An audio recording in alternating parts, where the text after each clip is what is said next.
Action அதான் ரெண்டுமே சரிசமமாக பண்ணுறாப்புல. ஒரு ஷாட்டில் அந்த ரோப்பே வைக்கல, தூக்கி அடி போட்டாப்புல. ஏன்னா அவ்வளோ ஹைட்டு. நான் டைலாக் சொல்லிதான் சொல்லித்தரேன். நான் இந்த படத்தில் படைத்தலைவரில் 3 பிரமாண்டமாக சொல்லலாம். ஒன்று யானை, இன்னொன்று இளையராஜா சார், அண்ட் சண்முக பாண்டியன். ஏன் அவர் சொல்லலாம்னா அது பிரமாண்டமாக இருப்பாப்புல. பிரேமில் ஃபுல் ஷாட் வச்சுருக்கோம், லெக் வரைக்கும் வச்சுருந்தோம், அப்படி இருக்கும். ஸோ ரொம்ப நாள் கழிச்சு ஒரு பிரம்மாண்டமான ஒரு ஹீரோ இந்த சண்முக பாண்டியன் தான் சொல்லலாம். அது இந்த படைத்தலைவன் மூலமாக நம்ம தமிழ் சினிமாவில் மிகப்பெரிய வெற்றி அடைஞ்சு இந்த இடத்தையும் பிடிச்சி இந்த பிஎன்சியில் மிகப்பெரிய வெற்றி அடையும் இந்த படைத்தலைவன். ஏன்னா எல்லாரும் சொன்ன மாதிரி யானை ஒரு அற்புதமான அனிமல், நம்ம கூட ஒரு பேசக்கூடிய ஒரு அனிமல் சொல்லலாம். அதோட சென்டிமெண்ட் அந்த சாங்கில் பார்க்க முடிஞ்சுது. அந்த யானை தேடி போகிறாருன்னு நினைக்கிறேன். அது கண்டிப்பாக அதை பார்த்ததுக்கப்புறம் கண்டிப்பாக ஒரு எமோஷனல் இருக்கும். அந்த எமோஷன் இந்த படத்தை பெரிய லெவலில் கெட்டு கொடுக்குன்னு ஒரு நம்பிக்கை இருக்குது. அவருடைய சாங் பெரிய ப்ளஸ்ஸாக இருக்குது. டெய்லர் உண்மையிலே ஸ்டார்டிங்கில் இங்கே, அதாவது நம்ம ஆக்சுவலாக யூடியூப்பில் பார்க்கும்போது தெரியலங்க, ஆனால் ஸ்க்ரீனில் பார்க்கும்போது பிரம்மாண்டமாக இருக்குது. அதுக்கு மெயின் காரணம் கேமராமேன். அவர் உண்மையிலே கேமராமேன் சார் கிரேட் சார். ஏன்னா யானை வச்சு ப்ரேம் பண்ண முடியாது, ரொம்ப கஷ்டம். ஆனால் எல்லா ஷாட்லையும் யானை கரெக்டாக ப்ரேம் பண்ணியிருக்காரு.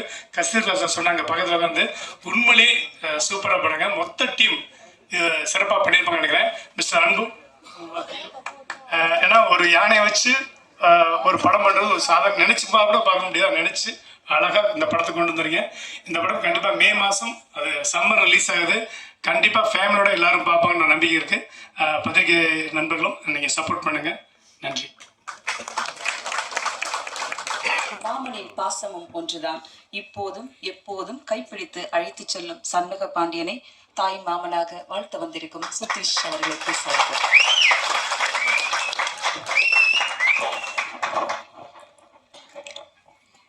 அனைவருக்கும் என்னுடைய மாலை வணக்கம்.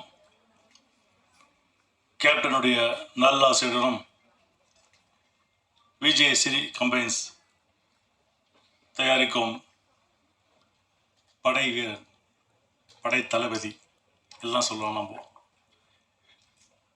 இங்கே வருகை தந்துள்ள சண்முக பாண்டியத்தினுடைய ரசிகர்கள் அனைவருக்கும் என்னுடைய மனமார்ந்த வாழ்த்துக்கள். அதே போல் கேப்டனுடைய நண்பர்கள், பத்திரிகை சேர்ந்த மூத்த பத்திரிகையாளர்களுக்கு கேப்டன் சார்பில் என்னுடைய மனமார்ந்த நன்றிகளும் வணக்கம் தெரிவிச்சுக்கிறேன். நான் இந்த படத்தை பொறுத்த வரைக்கும் சண்முக பாண்டியனுக்கு ஒரு ப்ளஸ் இருக்கு. அவர் முதல் நடித்த படம் சகாப்தம், அது மியூசிக் யுவன் சங்கர் ராஜா. இந்த படம் இசை ஞானி. மூணாவது படம் யுவன் சங்கர் ராஜா.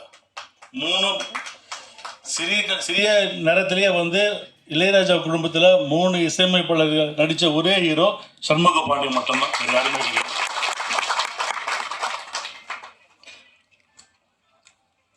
பொன்ராம் சார், நான் உங்கள் பெரிய ரசிகர் சார். நான் உங்கள் படம் என்னுடைய ஃப்ரெண்ட்ஸு குரூப்புடைய வாட்ஸ்அப் குரூப் என்ன தெரியுமா? வருத்தப்படாத வாலிப சங்கம்,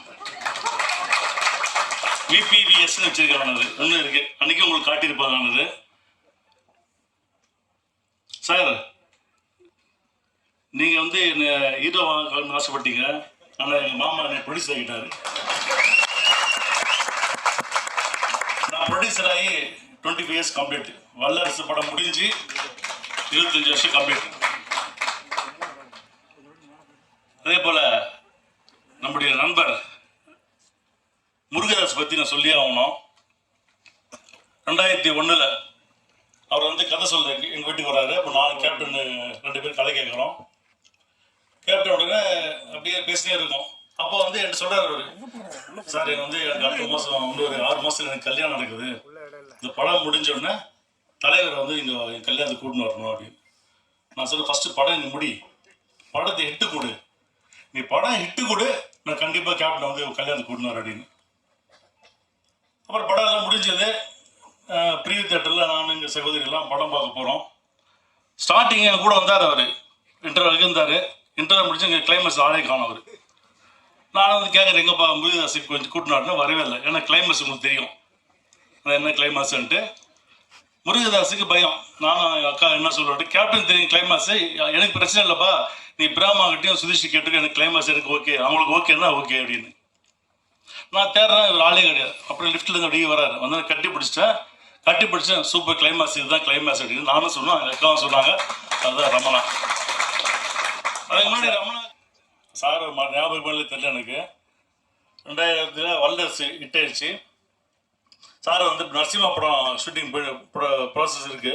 அப்போ சார் வந்து என்னை பார்த்தாரு. இப்போ ஞாபகம் இருக்குது சார் உங்களுக்கு? அப்போ வந்து ஏதோ படம் பண்ணுறதுக்கு பிளான் பண்ணோம், அது நடக்காமல் போச்சு. ஸோ ரசிககுமார் சார் அப்போ வந்து எங்களுக்கு பழக்கம், எங்கள் ஃபேமிலிக்கு நல்ல பழக்கம். விரைவில் வந்து சம்மு வச்சு ஒரு படம் பண்ணுவார், எனக்கு நம்பிக்கை இருக்குது. எனக்கு பண்ணணும் அவர். எல்லாமே பேசுங்க. யானை சென்டிமெண்ட் கண்டிப்பாக யானைனாக்க வெற்றி தான். அது விநாயகர் இருக்கார் இல்லையா, கண்டிப்பாக அந்த படம் வெற்றி பெறும். எனக்கு ஒரு சந்தோஷம், சம்மு வந்து முதல் என்னுடைய ஹீரோ அவர். நான் தான் அவர் இன்ட்ரடியூஸ் பண்ணேன். என்னுடைய கேப்டன் சிங்கர்ஸில் என்னுடைய ஹீரோ அவர். 100 படம் நடித்தாலும் என்னுடைய ஹீரோ தான் அவர்.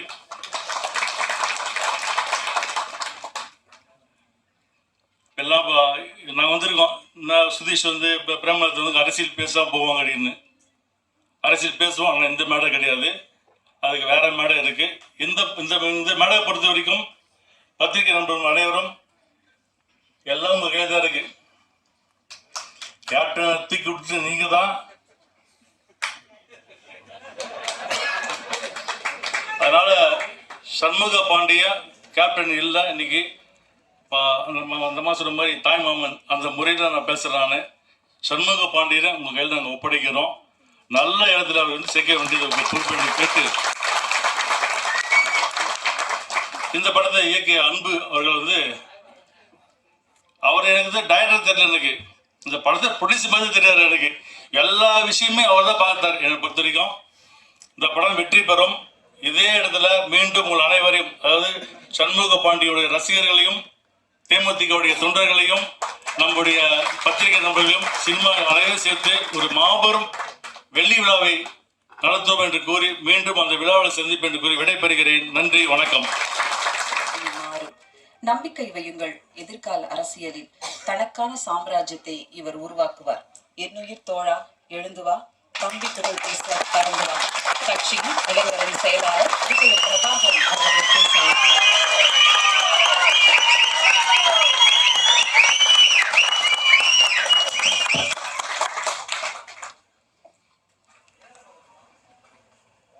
அனைவருக்கும் வணக்கம். இந்த இடத்துல நான் வந்து ஒரு ஆட் மேன் அவுட்டாக இருக்கிற மாதிரி எனக்கு இருக்குது. ஏன்னா மாமாவும் சரி ப்ரொடியூசராக இருந்து அரசியலுக்கு வந்திருக்காங்க, அம்மாவும் சரி சின்ன வயசில் கல்யாணத்து ஆரம்பத்துலேருந்து அப்பாவோட பல கதைகள் கேட்டிருக்காங்க, எல்லாத்துலேயும் இருந்து அரசியலுக்கு வந்தாங்க. ஆனால் நான் எந்த விஷயமும் இல்லாமல் கேப்டனை மட்டுமே பார்த்து ஒரு ரசிகராக, கேப்டன் எப்படி எங்கள் அப்பாவை தாண்டி ஒரு ரசிகராக சின்ன வயசுலேருந்து அப்பாவை நான் பார்த்துட்டு இருப்பேன். இந்த வாட்டி என்னை ஒரு சினிமா மேடைக்கு கூப்பிட்டு பேச வைக்கும்போது உண்மையிலேயே எனக்கு கொஞ்சம் வெக்கமாக இருக்குது, ஷையாக இருக்குது. நீங்கள் இங்கே இருக்கணுமா நான் அப்படின்ட்டு எனக்கு இருக்குது. இருந்தாலும் சண்முக பாண்டியன் ஒரு அண்ணன் இருக்கிறதுனால அப்பா எப்பயுமே சொல்லுவார், அண்ணன் தம்பிக்கு எப்பயும் ஒற்றுமையாக இருக்கணும்ன்ட்டு. எங்கள் அப்பாவோட வார்த்தைக்கு மதித்து அதனால் இன்றைக்கி வந்து என் தம்பிக்கு ஒரு சப்போர்ட்டாக இருக்கணும்னு இந்த வந்திருக்கேன். படைத்தலைவன் படம் ஆரம்பத்திலிருந்து கதை கேட்கறதுலேருந்து நம்ம பார்த்திபன் சார் ஆகட்டும், அன்பு சார் ஆகட்டும், எல்லாரும் வந்து கதை சொல்றதுலேருந்து நானும் தம்பியும் இந்த கதைகள் கேட்டிருக்கோம். உண்மையிலேயே ஒரு நல்ல படம், நல்ல கதை. படைத்தலைவன் நிச்சயம் எல்லாரும் சொல்ற மாதிரி தமிழ் சினிமாவில் ஒரு மிகப்பெரிய ஒரு ஆக்ஷன் ஹீரோவை இன்ட்ரடியூஸ் பண்ற ஒரு படமாக படைத்தலைவன் இருக்கும். ஏன் இதை சொல்றேன்னா, யார் எப்படி சொல்கிறோம் எனக்கு தெரியல. நான் எப்பயுமே சொல்லுவேன் எல்லா மேடையிலும், எங்கள் அப்பாவோட ஃபஸ்ட்டு ஃபேன் நான் தான் அப்படின்றத. கேப்டன் பிரபாகர் அப்போ இருக்கும், இந்த விஜய் பிரபாகர் பிறந்தேன். அதனால் எப்பயுமே நான் ஃபஸ்ட்டு ரசிகர் அப்பாவுக்கு நான் தான் சொல்லுவேன். அதே மாதிரி ஷம்முக்கும் ஒரு ஃபஸ்ட்டு ரசிகராக நான் தான் சொல்லுவேன். ஏன்னா அவன் பண்ண சகாப்தமாக இருக்கட்டும், மதுரை வீரனாக இருக்கட்டும், இப்போ பண்ண படைத்தலைவனாக இருக்கட்டும், நெக்ஸ்ட் வர கொம்பு சீவியாக இருக்கட்டும், எத்தனையோ படங்கள் பண்ணாலுமே அந்த சகாப்தம் படம் பண்ணும்போது மலேசியாவில் ஒரு ஷூட்டிங் ஷூட் பண்ணும்போது 100 ஃபீட்லேருந்து ஆக்ஷன் நாங்கள் கேப்டன் வந்து இல்லை டூப்லாம் போடலாமா என்னன்னு கேட்டுட்டு இருக்காரு. இவன் ஜம்ப் பண்ணிட்டான் மேலேருந்து. எந்த பயமும் இல்லாமல் ஒரு 19 வயசு பையனாக இருக்கும்போது எந்த ஒரு விஷயமும் இல்லாமல் அங்கேருந்து ஜம்ப் பண்ணிட்டாப்புல. ஸோ அப்பாவுக்கே வந்து பயம் வந்துருச்சு. என்ன நீ பார்த்து குதிச்சிட்ட, நான் டூப் போடலாம் ஏதாச்சும் ரோப் கட்டலான்னு நீ பார்த்து தைரியமாக குதிச்சிட்ட அப்படின்னும் போது ஷம்மு சொன்னாப்புல கருப்பணியில் படத்தில் ஹெலிகாப்டர் நீங்கள் ரோப்பே இல்லாமல் தொங்கிட்டு வந்தீங்கல்ல,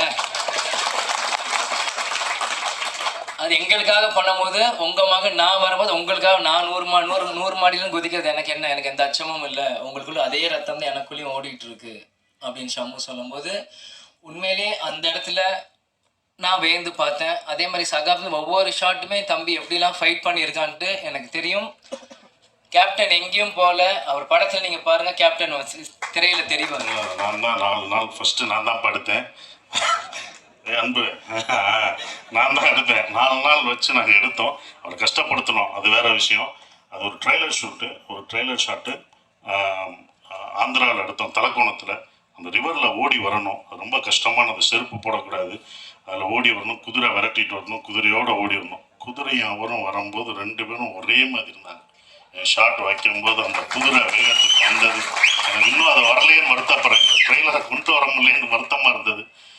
அதுக்கப்புறம் தான் அந்த முடி ஹேர் ஸ்டைல் வெட்டி அவர் வெளியிலலாம் போனோன்னே, ஃபங்க்ஷன்லாம் போனோன்னே அன்பு பார்த்துட்டாப்புல, இது நல்லா இருக்காரு, இவரை நம்ம இது பண்ணணுமே சார். அடுத்து நான் விதை போட்டு வச்சிருக்கேன்டா, ஏன்டா என்கிட்ட கேட்குற, நான் அவர் விட மாட்டேன் அப்படின்னு.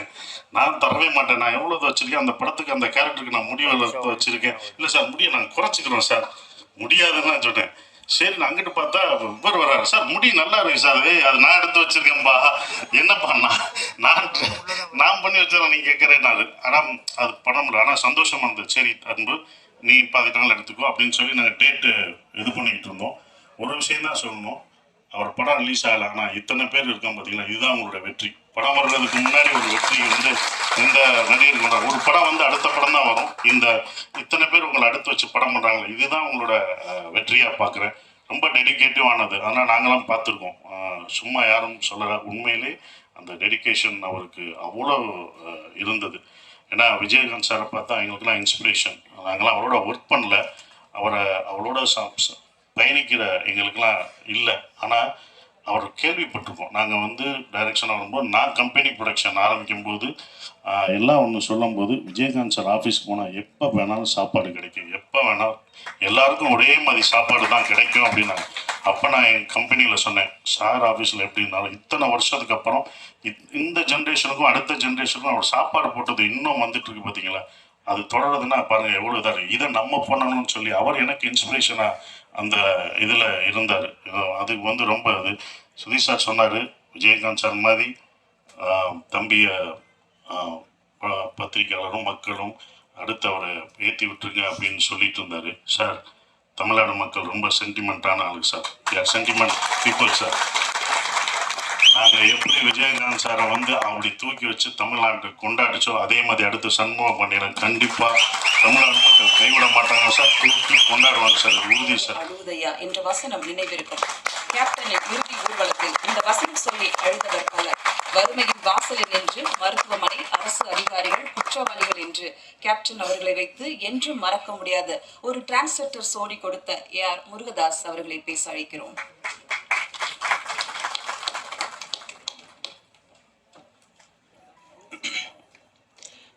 மேடையில் இருக்கும் அந்நியார் அவர்களுக்கு வணக்கம்.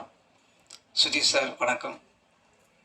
இந்த படத்தின் கதாநாயகன், எதிர்காலத்தின் நம்பிக்கை நட்சத்திரம் சண்முக பாண்டியன் அவர்களுக்கு வணக்கம்.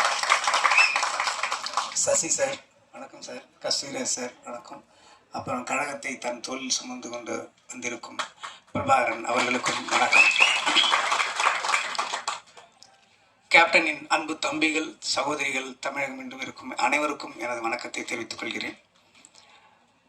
கேப்டன் வந்து ரமணாவில் மட்டும் எனக்கு அறிமுகம் நினச்சிட்டு இருப்பீங்க, கிடையாது. ரமணாவுக்கு முன்னாடியே எனக்கு ஒரு பரிச்சயம். ரசிகனா தேட்டரில் இருந்தது வேறு. அது உங்களை மாதிரி நானும் அவரை ரசிச்சிருக்கேன். கேப்டன் பிரபாகரன்லாம் 50-60 தடவை பார்த்துருப்பேன். டெய்லி நைட் ஷோ முடிஞ்சதுன்னா போய் உட்காந்துருவேன் அந்த தேட்டரில், திருப்பி பார்த்துட்டு இருப்பேன். நான் மட்டும் கிடையாது, அது மொத்த ஆடிட்டோரியமே ரிப்பீட். எல்லா டைலாகும் வர்றதுக்கு முன்னாடியே கிளாப் பண்ணிகிட்டே இருப்பாங்க. அந்த மாதிரி பார்த்துட்டு இருந்தேன். இன்னும் சொல்லப்போனால் ஒரு இன்னைக்கு நான் என்ன சொல்லுவாங்க, வந்து உங்கள் படத்தில் வில்லன்லாம் ஹேண்ட்ஸமாக இருக்காங்க, வில்லன்லாம் ஹீரோவோட அழகாக இருக்காங்களே எப்படின்னு சொல்லி. ஆனால் வில்லனை வந்து ஒரு ஹேண்ட்ஸமாக ஒத்துக்கிறதுக்கு வந்து ஒரு ஹீரோவுக்கு வந்து பெரிய நம்பிக்கை வேணும். நீங்கள் அதை யோசிச்சு பார்த்தீங்கன்னா அதெல்லாம் அந்த ட்ரெண்டில் ஆரம்பிச்சவர் கேப்டன் அவர்கள் தான்.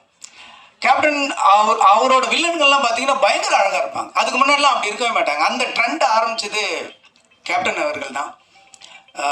சத்யராஜ், சரத் சார் ஆகட்டும், இன்னும் நிறைய பேர் சொல்லிகிட்டே இருக்கலாம். அவரோட கம்பெனியில் அவர் அறிமுகம் செய்தவர் அவர் எவ்வளோ பெரிய இது. அதுக்கப்புறம் நான் கலைமணி சார்கிட்ட வந்து ஒர்க் பண்ணும்போது செட்டுக்கு போயிருக்கேன். கருப்பு நிலா செட்டு தான். அப்போ அவர் டைலாக் வந்து கலைமணி சார், நான் அசிஸ்டண்டாக இருக்கும்போது செட்டில் போவேன். ஸோ மூலையில் இருக்கும்போது லைஃப்பில் ஃபஸ்ட் டைம் வந்து கேப்டன் நான் பார்க்குறேன். ஸோ அப்படியே பார்த்துட்டு இருக்கும்போது சும்மா சாதாரணமாக அப்படியே இருந்துட்டு இருப்பார். ஸோ நின்றுட்டு இருக்கும்போது என் முன்னாடி ஒரு பிளேட் வந்துச்சு, சின்ன டம்ளரில் இருந்தது. என்னன்னு பார்த்தா ஸோ மோர் அப்படின்னு நினச்சி குடிச்சு பார்த்தா ஹார்லிக்ஸ். என்னோட அது நம்ம ஒரு அசிஸ்டண்ட்டுக்கு ஹார்லிக்ஸ் நம்ம கொடுப்பாங்க ஒரு கம்பெனிலன்னு அப்படியே குடிச்சிட்டு, ஒருவேளை வேற யாருக்கும் வாங்கினது மிச்சமா, சரி ஓகேன்ட்டு இப்படி போய் தனியாக குடிச்சு அந்த பக்கம் பார்க்குறேன். ஒரு பெரிய ஸ்டவ்வில் ஒரு பெரிய ஒரு பெரிய பேரலில் வந்து ஹார்லிக்ஸை உடச்சி உள்ளே கொட்டிட்டு இருக்காங்க. நாங்களாம் ஊரில் ஹார்லிக்ஸ்னால் உடம்பு சரியில்லைன்னா வாங்கி கொடுப்பாங்க. அப்போதான் அதையும் அப்படியே இந்த பக்கம் திரும்புறதுக்குள்ள வீட்டில் இருக்கிறவங்க எல்லாரும் அப்படியே வாயில் போட்டு காலி பண்ணாங்க. வந்து ஹார்லிக்ஸ் வந்து ஒரு சினிமா கம்பெனியில், அதுக்கு முன்னாடி நான் கலைமணி சார்கிட்ட ஒரு 10 செட்டுக்கு போயிருக்கேன். அந்த மாதிரி நான் பார்த்ததே கிடையாது. ஹார்லிக்ஸ் ஆகட்டும், இளநீ ஆகட்டும், இது எல்லாருமே சொல்லியிருப்பாங்க. நான் கண்ணால் பார்த்துருக்கேன். சபரிமலை மாலை போட்டவங்கெல்லாம் வந்து கருமலாவில் கோவாவில் ஷூட்டிங் நடந்துட்டு இருந்தப்போ அப்போ அந்த அவங்க சாப்பிட்டுட்டு இருக்கிற இடத்துக்கு வராரு கேப்டன். வந்து அவங்க பார்க்குறாரு. பார்த்துட்டு வந்து இவங்களுக்கு என்ன இது வைக்கலன்னா, இல்லை கேப்டன் அவங்க நான்வெஜ் சாப்பிட மாட்டாங்க, மாலை போட்டிருக்காங்களேன்னு. அவங்களுக்குலாம் பக்கடை போடி அப்படின்னு அப்போ சொல்கிறாரு. எனக்கு வந்து எப்படி ஒரு கேப்டன் ஒரு படத்தோட கதையும் தனக்கு என்ன வருது மட்டும்தான் பார்ப்பாங்க. ஃபுல்லாக ஒரு எல்லாருமே சாப்பிடணுன்ட்டு அந்த வயிறு நிறையணும்னு நிறைய விஷயம் கண்ணால் பார்த்துருக்கேன். அந்த சீஃப் மினிஸ்டர் அந்த ஒரு லிஸ்ட்டு சொல்லுவார், தமிழ்நாட்டோட லிஸ்ட், அந்த புள்ளி விவரம்லாம் சொல்லுவார். 2 டேக் போச்சு. ஒரு கேமரா வந்து கரெக்டாக செட்டில் ஆகல, அதனால 2வது டேக் போச்சு. ஆனால் அந்த ஃபுல் நம்பர் டயலாக் கூட நம்ம சொல்லலாம். நம்பர்ஸ் ரொம்ப சொல்கிறது ரொம்ப கஷ்டம். தமிழ்நாட்டில் இத்தனை ஹாஸ்பிட்டல், இத்தனை போலீஸ், இத்தனை பெட்டு, இத்தனை பேஷண்ட்டு, ஓட்டுரிமை இருக்கிறவங்க, ஆம்பளை பொம்பளைன்னு சொல்ல அந்த நம்பர் சொல்கிறது. நம்ம வந்து ஒவ்வொரு இடையும் போய் செக் பண்ணி எழுதிடலாம். நம்பர் எழுதுறது ஈஸி, என்னாலே சொல்ல முடியாது. ஒரு அப்படியே ஃபுல்லாக பண்ணிட்டு டைலாக் எடுத்தாரு. இதை மட்டும் எனக்கு 2 நாள் முன்னாடி டைலாக் கொடுத்துருன்னு சொன்னார். 2 நாள் முன்னாடி டைலாக் சொன்னால் ஃபுல்லாக பண்ணார். 2 டேக்கில் ஒரு சிங்கிள் ஷாட் நீங்கள் பார்த்தீங்கன்னா தெரியும். அப்படியே ட்ராலி ஃபாலோ பண்ணிகிட்டே இருக்கும். சிங்கிள் ஷாட்டில் முடித்தார். டைலாக் ஆகட்டும், நடிப்பாகட்டும், ஃபைட் ஆகட்டும், அவருக்கு ஈடு இணை யாருமே கிடையாது. கதர் சட்டையாலும் காக்கி சட்டையிலும் அப்படி ஒரு அழகனை இந்த தமிழ்நாடு இதுக்கு முன்னாடி பார்த்துருக்காரு. நல்லா யோசிச்சு பாருங்க. கதர் சட்டையில் போட்டு வந்த அந்த அழகு அப்படி பார்க்கறதுக்கு கண்ணு பார்த்தாது. காக்கி ட்ரெஸ் அந்த போலீஸ் யூனிஃபார்ம் பார்த்தா அந்த கம்பீரத்தை பார்க்கறதுக்கு கண்ணு பார்த்தாது. அப்படி ஒரு ஒன்று இருக்கும். ஒரு ரியல் போலீஸு கூட நம்ம இந்த மாதிரி வரணும்டா அப்படின்ற மாதிரி ஒரு இன்ஸ்பிரேஷனாக இருக்கிற உருவம் தான் கேப்டன். நிறைய பண்ணாரு. அதுக்கப்புறம் என்னுடைய திருமணத்துக்கு வந்தார். ஏன் அப்படி சும்மா மொட்டை பையனாக சுற்றிட்டு இருக்க, முதல்ல கல்யாணத்தை முடி உடனே குழந்தை பெற்றுருன்னு சொல்லி எந்த ஹீரோ அப்படி சொல்லுவாங்க? யோசிச்சு பாருங்க. படம் நடிச்சா அதுக்கப்புறம் நம்பரை டீல் பண்ணி அடுத்த படம் ஹிட்டு திருப்பி ஒர்க் பண்ணாதான் திருப்பி நம்பரே சேவ் பண்ணுறேன். இந்த உலகத்தில் அவன் என்ன பண்ணுறான் என்ன பண்ணுற இப்படின்னு வந்து என் கல்யாணத்து வரைக்கும் வந்து சிரமம், எவ்வளோ சிரமம். இங்கேருந்து இங்கே செங்கல்பட்டு தாண்டும் போதுலேருந்தே வண்டி டிராஃபிக் ஜாக ஆரம்பிச்சிருச்சு. கிட்டத்தட்ட ஒரு 7,000 8,000 வெஹிக்கிள்ஸ் எல்லாமே தொண்டர்கள் தான். அன்னைக்கு வரலாறு காரணமாக கூட்டம்னா எனக்காக கிடையாது, கேப்டனுக்காக. அந்த ஸ்டேஜில் அவ்வளோ கூட்டத்தில் நாங்கள் 2 பேரும் முண்டிட்டு இருந்தோம்.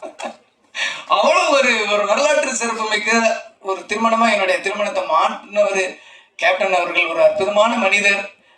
இங்கே வந்து கஸ்தூரிராஜா சார் வந்து நானும் ஒர்க் பண்ணியிருக்கேன்னு எனக்கு சின்ன பொறாமையாக இருந்தது. எனக்கு மட்டும் தான் அந்த பெருமை இருக்கும்னு நினச்சா அவரும் ஒர்க் பண்ணியிருக்காரு. ஸோ அந்த ஒரு மனிதரை வந்து நம்ம அவ்வளோ பக்கத்தில் இருந்து என் வாழ்க்கையில் வந்து நான் 1 வருஷத்தை அவரோட கழிச்சிருக்கேன் போது அந்த ஒவ்வொரு நினைவுகளும் என் வாழ்க்கையில் எப்பயுமே எதிரொலிச்சுக்கிட்டு இருக்கும். அவர் குரல் எப்பயுமே என் காதில் கேட்டுக்கிட்டே இருப்பாங்கிறது போது எனக்கு ரொம்ப அதை விட ஒரு பெருமை என்ன இருக்க முடியும். அப்படி ஒரு மாமனிதர் நம்ம மண்ணில் இருக்கு இருந்தாரு. ஒரு பெரிய நம்ம வாழ்க்கையில் எப்பயுமே நம்ம கடவுள் வந்து எப்பயோ ஒரு வழியை வந்து நமக்கு என்னைக்குமே ஒரு இழப்பையும் ஒரு பிரிவையும் நமக்கு வந்து யாராலையுமே ஈடு செய்ய முடியாது. எந்த மருந்தாலும் அதற்கு அதை ஆற வைக்கவும் முடியாதுன்றது வந்து கேப்டனுடைய இழப்பு. இருந்தாலும் கேப்டன் ஒரு அற்புதமான 2 சிங்கக்குட்டிகளை கொடுத்துருக்காரு. கேப்டன் வந்து எல்லாருக்கும் எல்லாமே கொடுத்துருக்காரு. ஆனா யாருக்குமே கொடுக்காத ஒன்னே இந்த படத்தோட ஹீரோ கொடுத்துருக்காரு. அவரோட 2 கண்கள். அந்த கண்ணு போதும் கேப்டன் பார்க்குற மாதிரி அப்படியே இருக்கு. எவ்வளோ பேருக்கு இண்டஸ்ட்ரியில் இருக்கிற ஒரு வாழ்க்கை கொடுத்துருக்காரு. ஆர் சுந்தரராஜன் மாதிரி சார் மாதிரி ஒரு வில்லேஜ் படத்தில் நடிப்பார். அந்த பக்கம் பார்த்தா ஆர்மியோட ஃபைட் பண்ணிட்டு இருப்பாரு. ஃபிலிம் இன்ஸ்டிடியூட்டோட இன்னும் அடையார் ஃபிலிம் இன்ஸ்டியூட் அந்த டைம்ல வந்து அவ்வளோ, இன்னைக்கு இருக்கு விஸ்காம் அவ்வளோ இருக்கு, அன்னைக்கு டைம்ல அடையார் ஃபிலிம் இன்ஸ்டியூட் வந்து உள்ள வந்தது Aabavanan sir, Selvamani sir, Udhayakumar sir, அவ்வளோ பெரிய இன்ஸ்டியூட்ல அந்த டிஎஃப்டில இருந்து வெளில வந்ததுக்கு எல்லாமே ஒரே காரணம் வந்து கேப்டன் அவர்கள் தான். வாய்ப்பு கொடுங்கள். கோயம்பேட்டில் கண்ணுறங்கும் கோடிக்கணக்கான அன்பு உள்ளங்களின் தலைவன் இந்த படைத்தலைவனை உங்களுக்கு பரிசாக கொடுத்திருக்கிறார். எதிர்கால திரையுலகம் கொண்டாட காத்திருக்கும் நம்ம வீட்டு பிள்ளை சண்முக பாண்டியன் அவர்களை பேசலாம்.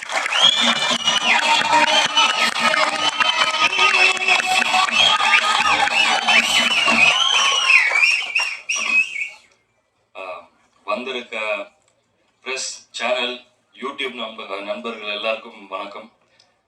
கட்சிக்காரங்க எல்லாருக்கும் வணக்கம். இந்த படம் வந்து எனக்கு ரொம்ப ஸ்பெஷலான படம். எனக்கு வந்து ரொம்ப க்ளோஸான படம். ஏன்னா அப்பா இருக்கும் போது அப்பா கதை கேட்டு ஓகே பண்ண படம் இது. அதே மாதிரி அப்பாவோட பிறந்த நாள் அன்னைக்கு இந்த படத்தோட ஃபர்ஸ்ட் கிளிம்ஸ் ரிலீஸ் பண்றோம். அப்பா இருக்கும் போதே நீங்க ட்ரெய்லர்ல பார்த்த அந்த 2 ஃபைட் சீக்வன்ஸையும் அப்பா ஃபுல்லா பார்த்துருக்காரு. அப்பா நல்லா வந்திருக்குன்னு அவர் வாயால சொன்னாரு. அதனால எனக்கு இது ரொம்ப close to my heart.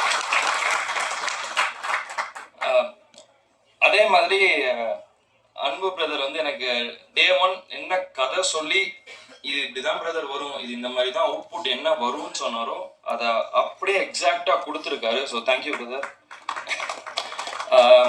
Cameraman sir ரொம்ப அருமையான ஒர்க் பண்ணியிருக்காரு.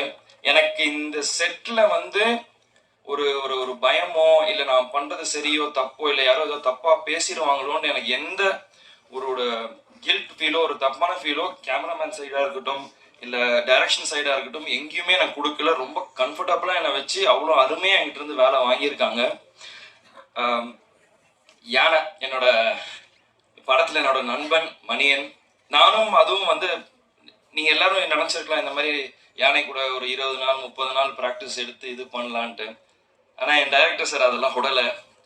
ஃபர்ஸ்ட் டே பூஜை நடந்து முடிஞ்ச 2வது நாள் பிரதர் இன்னைக்கு உங்களுக்கு ஃபைட் சீன்னாரு. நானும் சரி ஓகே ஃபைட்டு தானே போய் பார்த்தா 5 யானையை நிற்க வச்சிருக்காரு.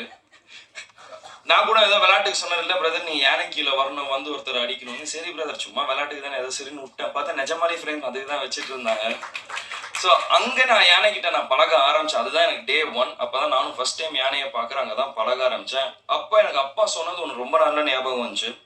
அப்பா கள்ளழகர்ல யானை கூட இருக்கும்போது அவர் தான் டெய்லி சாப்பாடு ஊட்டி விடுவார். அப்பா அது கூட ஃபுட்பால் விளையாடுவாருன்னு சொன்னார்.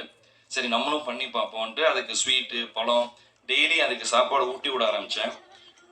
அப்பா அப்போ சொல்லுவார் என்கிட்ட, இந்த மாதிரி யானை வந்து ரொம்ப பாசமானது, நீ அதை விட்டு உன்கிட்ட ஒன்ஸ் அட்டாச் ஆயிடுச்சுன்னா அதை நீ விட்டு பிரிஞ்ச ரொம்ப கஷ்டப்படும் அது அப்படின்னாரு. நான் அது அப்போ எனக்கு தெரியாது.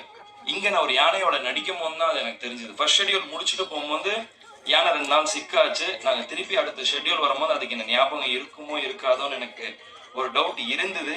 ஆனால் அதை என்னை பார்த்தோன்னே ஓடி வந்து என்கிட்ட நின்று டான்ஸ் ஆட ஆரம்பிச்சது. அந்த பாண்ட் எனக்கும் அந்த யானைக்கும் ரொம்ப நல்லா கிரியேட் ஆச்சு. முருகதாஸ் சார் சொன்னார் எங்கேயோ படித்தேன், அப்பா இந்த மாதிரி முடிஞ்சா யானையை வாங்கிட்டு வரலான்னு சொன்னாருன்ட்டு. அதே தான் நானும் என் டைரக்டர்கிட்ட கேட்டேன், தமிழ்நாட்டில் அலோவ் பண்ணாங்கன்னா சொல்லுங்கள், நான் மணியனை கையோட கூப்பிட்டுட்டு போகிறேன் அப்படின்னு.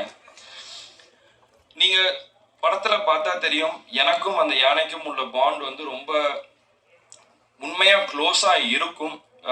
படைத்தலைவன் வந்து நீங்கள் மற்ற எந்த படத்தோடையும் நீங்கள் கம்பேர் பண்ண முடியாது. கும்கி கூடயோ மற்ற எந்த படத்தோடையும் கம்பேர் பண்ண முடியாது. இது கம்ப்ளீட்டாக ஒரு டிஃப்ரெண்ட்டான கதை. ஒரு யானைக்கும் ஒரு அதோட ஃப்ரெண்டுக்கும் இருக்கிற கதை. இது நீங்கள் வந்து எல்லாருமே எப்படி நீங்கள் ரிலேட் பண்ண முடியும்னா, உங்கள் எல்லாருக்கு வீட்லேயும் ஒரு நாய்க்குட்டி இருக்கலாம், ஒரு பூனை இருக்கலாம். அதுக்கு ஒரு பிரச்சனைனா நீங்கள் எப்படி ஃபீல் பண்ணுவீங்க, அதே தான் எனக்கு ஏன் யானை இந்த படத்தில். ஸோ இது எல்லாருக்குமே நல்லா ரிலேட் ஆகும். தன் கட்சியையும் சோர்வுறாமல் மீட்டெடுப்பவர், மனம் சுமக்கும் கண்ணீருடன் மகன்களின் வெற்றிக்காக காத்திருக்கும் தேமுதிக தலைவர் மதிப்பிற்குரிய பிரேமலதா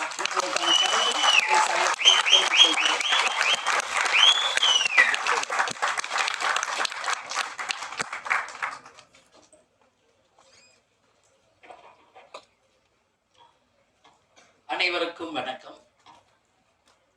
படைத்தலைவனுடைய ஆடியோ ரிலீஸுக்கு இங்கு வந்திருக்கும் பத்திரிகை சகோதரர்களுக்கும் யூடியூப் சேனலை சேர்ந்த அனைத்து சகோதரர்களுக்கும் எங்கள் உயிரில் கலந்த தேசிய முற்போக்கு திராவிட கழகத்தினுடைய அனைத்து நிர்வாகிகளுக்கும் மகளிரணி சகோதரிகளுக்கும் மேடையிலே வீற்றிருக்கும் கேப்டனுடைய திரைப்படங்களை டைரக்ட் செய்த மூத்த சகோதரர் கஸ்தூரி ராஜா அவர்களுக்கும், ரமணா படத்தை டைரக்ட் செய்த முருகதாஸ் அவர்களுக்கும், வீரம் விளஞ்சமன் அவர் யாருன்னா கஸ்தூரி ராஜா சார். இங்க சிவா சார் இருக்காரு. கேப்டனின் தம்பியாக பல ஆண்டு காலம் வாழ்ந்தவர் சிவா. என்னுடைய அன்பு சகோதரர் சுதீஷ் அவர்களுக்கும், இந்த படை தலைவனில் யாரெல்லாம் உழைத்தீர்களோ அனைத்து ப்ரொடியூசர்ஸ்க்கும், எஸ்பெஷலி கேமராமேன் அவர்களுக்கும், இந்த படத்தினுடைய ஹீரோயின் அவர்களுக்கும், அவரது தாயார் அவர்களுக்கும், இந்த படத்தினுடைய டைரக்டர் அன்பு அவர்களுக்கும், இந்த மேடையிலே வீற்றிருக்கும் என்னுடைய 2 புதல்வர்களுக்கும், கேப்டன் சார்பாகவும் உங்கள் அனைவரின் சார்பாகவும் என்னுடைய பணிவான வணக்கங்களை தெரிவிச்சுக்கிறேன். நான் பேசியதை நீங்க எல்லாரும் பார்த்துருப்பீங்க. சினிமா ஃபங்க்ஷன்ல, அதுவும் ஒரு ஆடியோ லான்ச்ல பேசுறது இதுதான் நான் ஃபர்ஸ்ட் டைம். சகாப்தம் படம் ரிலீஸ் ஆனப்போ கேப்டன் இருந்தாங்க. அப்போ என்னை பேச சொல்லி அழைச்சார். நான் சொன்னேன், இல்ல இது சினிமா, அதனால நீங்க மற்றவங்க எல்லாம் டெக்னீஷியன்ஸ்லாம் பேசட்டுங்க, நான் பேசல அப்படின்னு சொன்னேன். மேபி அது தப்போ அப்படின்னு நான் ஃபீல் பண்றேன். ஏன்னா கேப்டன் ஒரு அம்மாவா நீ அவனை ஸ்டேஜில் நீ வாழ்த்தணும் அப்படின்னு கேப்டன் சொன்னார். அன்னைக்கு சரி, சினிமா ஃபங்க்ஷன்ல நம்ம எதுக்கு பேசணும் அப்படின்னு நினைச்சேன். பட் நான் இன்னைக்கு சொல்றேன், சண்முக பாண்டியன் அம்மாவா மட்டும் கிடையாது, உங்கள் அன்பு சகோதரியாக கேப்டன் பெற்றெடுத்த சண்முக பாண்டியனை இனிமேல் உங்களிடம் நான் ஒப்படைக்கிறேன். பத்திரிகை நண்பர்களிடமும் தமிழக மக்களிடமும் நான் சினிமா துறையை சேர்ந்த அனைவரிடமும் அவரை நான் ஒப்படைக்கிறேன். எல்லாரும் பேசுவாங்க, நிறைய நான் பார்த்திருக்கேன். கேப்டன் கூட 33 வருஷம் வாழ்ந்திருக்கேன். கேப்டனை பத்தி பேசுறது இன்னைக்கு அவர் மறைவுக்கு பிறகு டெய்லி அத்தனை யூடியூப்ஸ்லயும் கேப்டனுடைய பழைய காலிய நினைவுகள், பேச்சுக்கள் எல்லாம் வரும் பொழுது கேப்டன் அப்படி பண்ணார், இப்படி பண்ணார், நிறைய விஷயங்கள் நான் பார்க்கிறேன். கேப்டனுடைய 2 புதல்வர்கள். கேப்டனுக்கு 2 தொழில், ஒண்ணு சினிமா, இன்னொன்னு அரசியல். கேப்டனும் நானும் இது அவங்க 2 பேரும் பிறந்த போதே முடிவெடுத்த ஒரு விஷயம். அப்பாவின் பாதையில், சிங்க பாதையில் விஜய் பிரபாகர் அவர்களும், யானை பாதையில் இளையவர் சண்முக பாண்டியன் அவர்களும் அவங்க அப்பாவுடைய கனவு லட்சியத்தை நிச்சயமாக வென்றெடுப்பார்கள் என்பதுல ஒரு அம்மாவை எனக்கு எந்த டவுட்டுமே கிடையாது. கேப்டன் நானும் அவங்களை அப்படிதான் வளர்த்துருக்கோம். கேப்டன் சொல்லுவார், சொல்லி சொல்லி வளர்ப்பார்.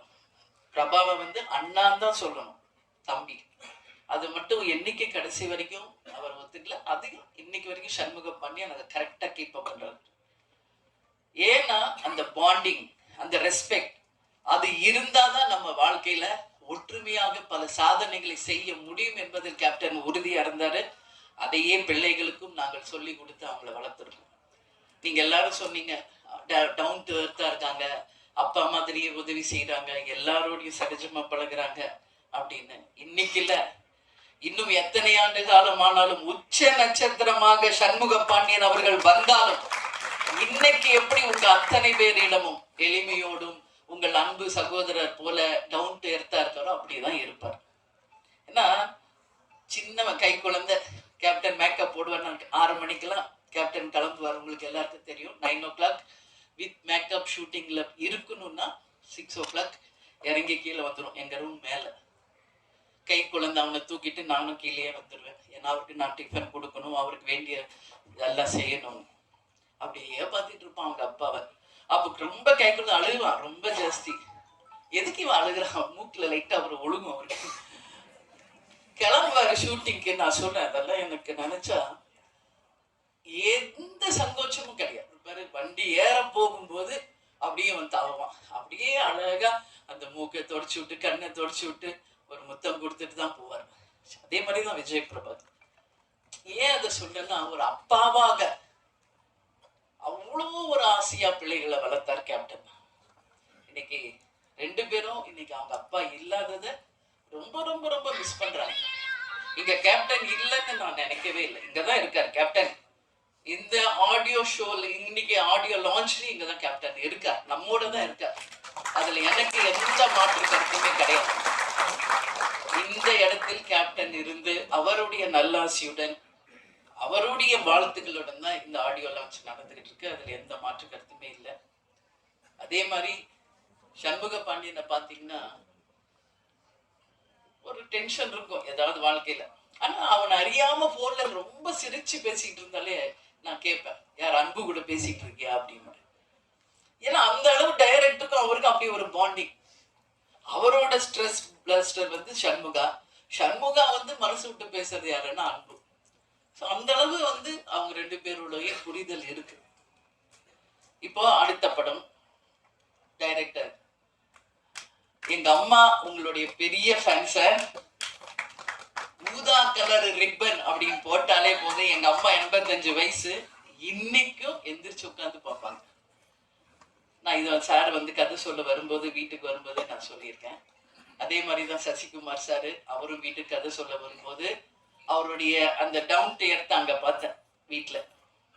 சசிகுமார் சார், நீங்க சொல்லியிருக்கீங்க குற்ற பரம்பரை நிச்சயமாக வரும் அப்படின்னு நான் உறுதியா நம்புறேன். ஹாட்ஸ்டார் மூலியமா வருதோ இல்லையோ, அது வெப் சீரிஸா வருதோ இல்லையோ, அதை ஒரு திரைப்படமாக நாம் அனைவரும் சேர்ந்து நிச்சயம் எடுப்போம் என்றத இந்த ஸ்டேஜ்ல உங்களுடைய படம் மிகப்பெரிய வெற்றி அடைஞ்சிருக்கு. அதுக்கு உங்களுக்கு நான் வாழ்த்துக்களை சொல்றேன். அதே மாதிரிதான் நம்மளுடைய ரமணா டைரக்டர், அவருடைய திருமணத்துக்கு போயிட்டு வந்துதான் கட்சியே ஆரம்பமாச்சு. அதனால எல்லாருமே கேப்டனோட பாண்டிங் தான். இதுல யாருமே கேப்டன் உடைய அந்த நட்பு இல்லாம யாருமே கிடையாது என்பது உங்க எல்லாருக்குமே தெரியும். விஜய் பிரபாகர் தம்பி வந்து ஸ்டோரி சொல்லும்போது அவரும் உட்காந்து கேட்பார். ஸோ நான் ஒரே ஒரு விஷயம் தான் சொல்றேங்க, படைத்தலைவன் ஒரு அனிமலுக்கும் ஒரு மனிதருக்கும் இருக்கின்ற அந்த அன்பின் பாலம்